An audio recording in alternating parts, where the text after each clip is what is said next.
ન્યૂઝ9 ગુજરાતી સાથે હું પાયલ બામભણિયા। તો જોઈએ આજના સમાચારમાં। સુરેન્દ્રનગર જિલ્લામાં સરપંચો સાથે સંવાદ, ડમ્પર ત્રાસ, સુરક્ષા અને કાયદો વ્યવસ્થા મુદ્દે મહત્વના નિર્ણયો। સુરેન્દ્રનગર જિલ્લામાં 10 તાલુકાના સરપંચો સાથે પરિસંવાદ કાર્યક્રમ યોજાયો, જેમાં જિલ્લા પોલીસ તંત્ર અને સ્થાનિક સ્વરાજ સંસ્થાઓ વચ્ચે સીધી ચર્ચા થઈ।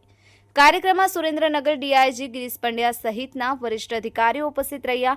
ડમ્પરોના ત્રાસ પર ફરિયાદો, પરિસંવાદ દરમિયાન સૌથી વધુ ફરિયાદો ડમ્પરોના ત્રાસ અંગે નોંધાઈ। ગ્રામજનો તરફથી ડમ્પરના અતિ ઝડપી વાહન વ્યવહાર અને અકસ્માતના ભય અંગે ચિંતાઓ વ્યક્ત કરાઈ। પોલીસ તંત્ર દ્વારા આ મુદ્દે તાત્કાલિક પગલાં લેવા વિશ્વાસ અપાયો। ગ્રામીણ વિસ્તારોમાં ફરજિયાત સીસીટીવી કેમેરા, ડીઆઈજી ગિરીશ પંડ્યાએ ગ્રામ્ય વિસ્તારોમાં ગુનાહિત પ્રવૃત્તિઓ પર નિયંત્રણ રાખવા માટે ફરજિયાત રીતે સીસીટીવી કેમેરા લગાવવાના આદેશ આપ્યા। સાથે જ લુખાગીરી અને દબંગાઈ કરતા તત્વો પર કડક કાર્યવાહી કરવા પણ પોલીસ અધિકારીઓની સૂચના આપવામાં આવી। જીઆરડી અને હોમગાર્ડની નિમણૂક ગામડાઓના પ્રજાની સુરક્ષા અને શાંતિનો અનુભવ થાય તે માટે દરેક ગામડામાં જીઆરડી, ગ્રામ્ય રક્ષક દળ અને હોમગાર્ડ જવાનો મૂકવાની સૂચના આપવામાં આવી। ન્યૂઝ9 ગુજરાતી, સુરેન્દ્રનગર। ગુજરાત રાજ્યના માનનીય ડીજીપી શ્રી વિકાસ સાહેબના સૂચના અનુસાર સુરેન્દ્રનગર જિલ્લા પોલીસ વડા ડૉક્ટર ગિરીશ પંડ્યા સાહેબના માર્ગદર્શન હેઠળ સમગ્ર સુરેન્દ્રનગર જિલ્લામાં અલગ અલગ પોલીસ સ્ટેશન હેઠળ ચૂંટાયેલા જે પણ પ્રતિનિધિઓ છે, સરપંચશ્રીઓ છે અને સામાજિક આગેવાનો છે, તે તમામ સાથે સરપંચ સાથે પરિસંવાદ નામના કાર્યક્રમમાં આજે સમગ્ર સુરેન્દ્રનગર જિલ્લામાં સાંજના 5 વાગે પરિસંવાદ યોજવામાં આવેલો હતો। આ પરિસંવાદની અંદર માનનીય એસપી સાહેબ દ્વારા જે પણ વોટ્સએપ ગ્રુપ બનાવવામાં આવેલું છે, થાણા લેવલે, પોલીસ સ્ટેશન લેવલે જે પણ વોટ્સએપ ગ્રુપ બનાવવામાં આવેલું છે તે વિશે માહિતી આપવામાં આવેલી હતી। આ વોટ્સએપ ગ્રુપનો કઈ રીતે ઉપયોગ થઈ શકે, સામાજિક આગેવાનો કઈ રીતે પોતાના પ્રશ્નો ગ્રામ્ય સ્તરે જે પણ ટ્રાફિકને લગતા પ્રશ્નો હોય, સાયબર ક્રાઇમને લગતા પ્રશ્નો હોય અને અન્ય કોઈ પણ ગેરકાયદેસર પ્રવૃત્તિઓને લગતા જે પણ પ્રશ્નો હોય તે તાત્કાલિક થાણા અધિકારીશ્રીના ધ્યાને પણ દોરી શકે તે અંગે ચર્ચા કરવામાં આવી હતી। માનનીય ડીઆઈજી સાહેબ દ્વારા માર્ગદર્શન અને માહિતી પૂરી પાડવામાં આવેલી હતી।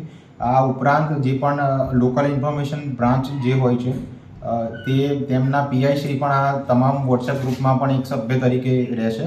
આ કારણે જે પોલીસ સ્ટેશન લેવલે જે પણ પ્રશ્નો હોય છે તે તમામ પ્રશ્નોની ઉપર ડીઆઈજી સરનું પોતાનું પણ ધ્યાન હોઈ શકે કે જેથી કરીને ગંભીર કોઈ પણ પ્રશ્ન, જે પણ બાબતો ધ્યાનમાં આવતી હોય, જે ગ્રામ્ય સ્તરેથી પોલીસ સ્ટેશન લેવલે અને પોલીસ સ્ટેશન લેવલેથી જિલ્લા સ્તરે માનનીય ડીઆઈજી સાહેબના ધ્યાને આવતા કદાચ અત્યાર સુધી વિઘ્ન અથવા વિલંબ થતો હોય તો તેને નિવારી શકાય અને તાત્કાલિક જે પણ ગેરકાયદેસર પ્રશ્નો અથવા તો અન્ય કોઈ ટ્રાફિક કે સાયબર પ્રશ્નો, સાયબર ક્રાઇમ રિલેટેડ જે પણ પ્રશ્નો છે તેનું સમાધાન લાવી શકાય।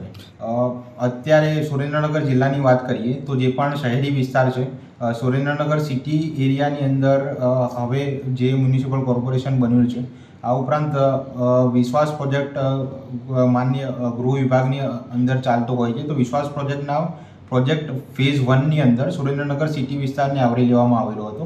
ત્યારબાદ ફેઝ 2ની અંદર લીંબડી અને ધાંગધ્રાના વિસ્તારને આવરી લેવામાં આવેલો છે।